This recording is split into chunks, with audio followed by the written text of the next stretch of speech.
How's it going, guys? It is Foxydude here. Welcome back to another round of Subscriber Championship. Today we are here at the Italian Grand Prix, and as you can see, the day that I actually went ahead and hosted this event, or the only time that I could host this week's race, as you would have seen from the pre-game lobby, everyone else literally couldn't. So, yeah, it's going to be a little bit of a quiet Grand Prix with a lot of the drivers missing, but it is what it is. We move.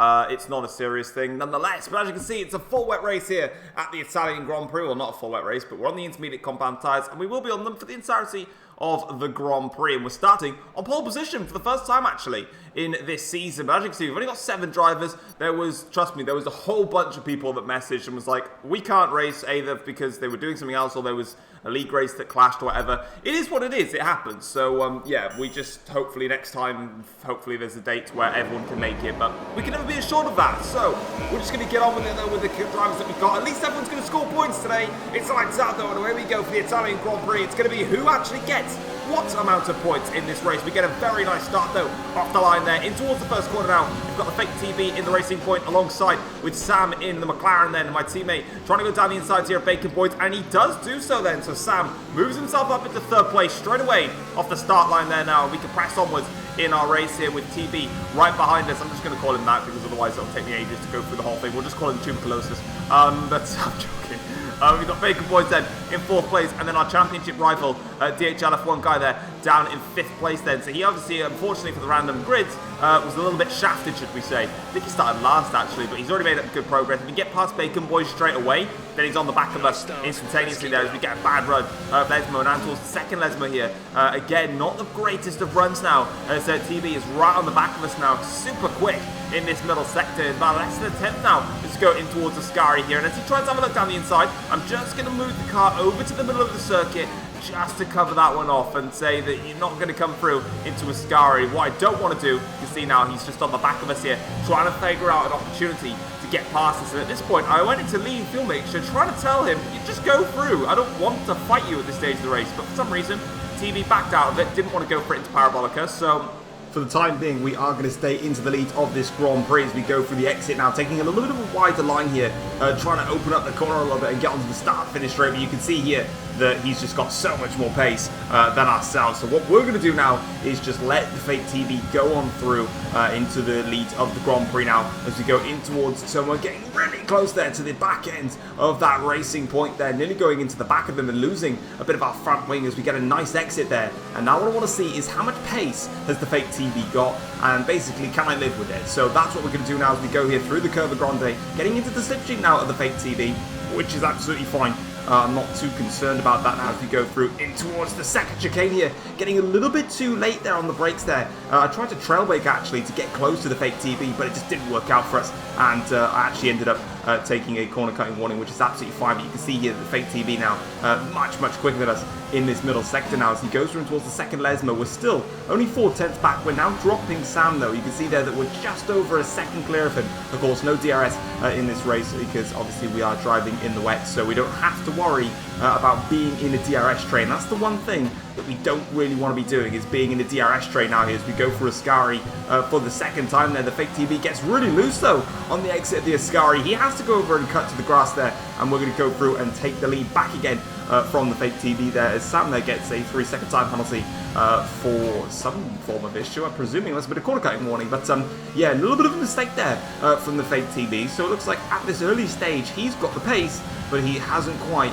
mastered the driving style of the wet, should we say. As we set the fastest lap of this race, and now we maintain the lead. But obviously the FakeTB is going to want to come back at us literally as soon as he possibly can. Now lap 3 of this Grand Prix as we go in towards turn 1. Not the greatest run through there, actually a little bit late on the brakes and missing our apex, and you can see that there, look, as the TB now gains probably about 3 tenths of a second on us as he managed to nail his apexes as we go through now through the Curva Grande, just trying to see what pace we've got. It's quite clear that we've got just enough pace now ahead of Sam behind us, but obviously we need to make sure we make it stick. But again through this second chicane, not able to get the run through there, and now the FakeTB is going to just fly on through. He's going to say thank you very much, and I tried to do a little bit of a switchback, but I thought better of it and thought, well, now let's just keep following him. He's just got so much more pace, especially in this middle sector. You can see here he goes on through now, and he makes his way back up into the lead of the Grand Prix. Sam right behind us now by half a second.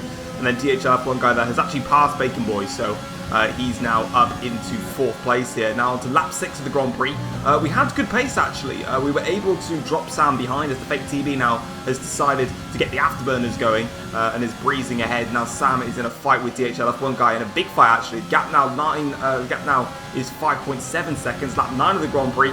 Once again, FakeTB absolutely blasting it. But what he was able to do with FakeTB is he was able to pull out a second, let's say 1.2 seconds. And then here on lap 11, for example, then I was able to close that gap back down. But I felt like, honestly, I felt like the Mercedes of Hamilton at Baku versus the Red Bulls. Super quick in a straight line when I had the slipstream, but in the middle sector, I had no pace versus the FakeTB. He was so much quicker. You can see that DHLF1 guy actually passes Sam now for 3rd place in this race. And seeing that now, we're getting very close here to the FakeTB. Might just have a look in towards turn 1 if we could try and find a way through, but not on this occasion. We're actually going to back out of it and wait for another time as we now, as you can see here, go through the first chicane. And what my thought process was, is I honestly thought I had more ERS than the FakeTB and also more fuel, so I was putting that into an occasion. But also what I was thinking about here is we get very close now through the Curva Grande in towards the 2nd chicane. Now, can we go to the outside line? Just don't fancy it on the brakes. I've just been struggling through that corner all race long. And what I was trying to think about as well is the FakeTB has only been here for 1 race, and in which he got, I think it was P8 in the fastest lap. So we've gone to the final lap of the Grand Prix here. I wanted to go for that move on the FakeTB, but when my championship rival DHLF1 guy is behind me and the FakeTB has nothing to lose, it's a bit silly to try and go for an attack here. But as we come towards the start-finish line now, he is going to cross the line and win at the Italian Grand Prix there, and he sets the fastest lap of the 28.5 in the process. But he was in the 1:28 in quite a few occasions. That last lap was the only time I managed to get myself into the 28, so it kind of showed who was the fastest throughout the entirety of the Grand Prix. As someone who's not getting into the 28 is Con, because he's got himself into the wall on the exit of Ascari there on the last lap of the Grand Prix. He manages to put it into the wall, but as you can see, Hazard is going to cross the line here to finish in P6. But for us though, it's going to be P2 after starting on pole. I'm more than happy with that. Like I said, you know, I honestly didn't have the pace compared to the FakeTB, especially in Sector 2. And obviously, I mean, in the first and final sectors, it's easy for me because I'm literally just sitting in the slipstream, getting that toe that is being punched through by the FakeTB. Otherwise, he could have easily just pulled away and gone on with his own race and stayed out in front there. But crucially, we stayed in front of DHLF1 guy, who obviously finished behind us. So that's kind of the positive thing. He got stuck behind Sam. So fair play to my teammate Sam for doing a nice little hold-up job there.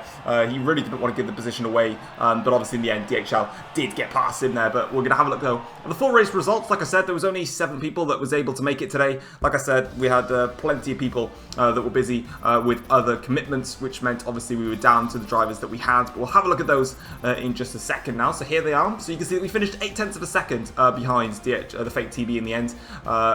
He managed to set that 28.5 on the last lap. We set that 28.9 as well. DHLF1 guy finishes in P3 after starting last with 8.5 seconds off the pace. Sam then finishes in 4th. His time penalty was removed after I went ahead and reviewed it, but it didn't make a difference to him. Championship standings wise, the gap now closes at the top. It's now just 4 points between myself and DHL F1 guys. We head into the final 3 rounds of the season. Sam is 3rd in the championship on 79 points. Then it's Hazard on 69, Callisto on 41, Wavy Knife and the FakeTB both on 31 points. Con is on 27, 26 points then for Tominator. Azzy is on 24, and then it is 22 points for Soda. Bacon Boys is up to 16 points, and then we've got both Mercedes cars on 4 points, Madman on 3, and then Wingman on 2. And then looking at the Constructors' Championship, McLaren extend their lead after this race, meaning we're now on 211 points, and they're on 138 points as AlphaTauri, putting them 73 points behind, meaning that if McLaren outscore AlphaTauri, I think it's by 16 points,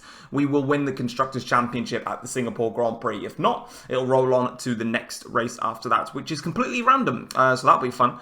And then the rest of the championship, then we've got Williams on 88 points, Ferrari 63, Red Bull 55, Racing Point 53, Haas 42, I think, yet. And then Renault on 36, Mercedes 6, and Alfa Romeo 3. But guys, if you have enjoyed today's episode of Subscriber Championship, drop it a like, subscribe if you're new around here as well, and I'll see you next time. Peace.